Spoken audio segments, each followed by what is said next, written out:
जी, इस वक्त मैं मौजूद हूँ NA82 में। यहाँ पर पोलिंग का अमल शुरू हो चुका है। यहाँ पर रजिस्टर्ड वोटर्स की तादाद 5,63,100 है। 1100 पोलिंग स्टेशन यहाँ पर कैंप कर दिए गए हैं। इनमें हसास पोलिंग स्टेशन की तादाद 327 है। ABC कैटेगरी के तौर पे यहाँ पर पोलिंग स्टेशन बना दिए गए हैं।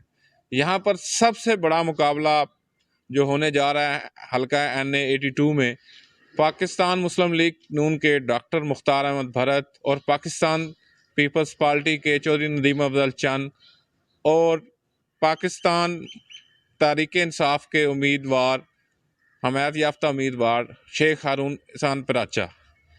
इसी तरह NA82 में हल्का PP71 और हल्का PP72 है। हल्का PP71 में सबसे बड़ा मुकाबला आज़ाद उम्मीदवार पीर फारूक बहावल शाह और मुसहब भरत और नईम हैदर पंजुत्था में हो रहा है। इसी तरह बलवाल शहर का हल्का PP72 है। यहाँ पे कांटेदार मुकाबला मुस्लिम लीग के उम्मीदवार मंसूर अहमद सिंधु, पाकिस्तान तहरीक इंसाफ के हमायत याफ्ता उम्मीदवार चौधरी सोहेल अख्तर गुज्जर, पाकिस्तान पीपल्स पार्टी के डॉक्टर जैद गौरी और पाकिस्तान तहरीक लब्बैक के आसिफ गुज्जर और जमात इस्लामी के डॉक्टर मुबशर अहमद गुज्जर हैं। चूँकि ये शहरी इलाका है, यहाँ पर अभी वोटर्स की तादाद कम है। जैसे ही थोड़ा वक्त गुजरेगा उम्मीद की जाती है कि वोटरों की तादाद बढ़ जाएगी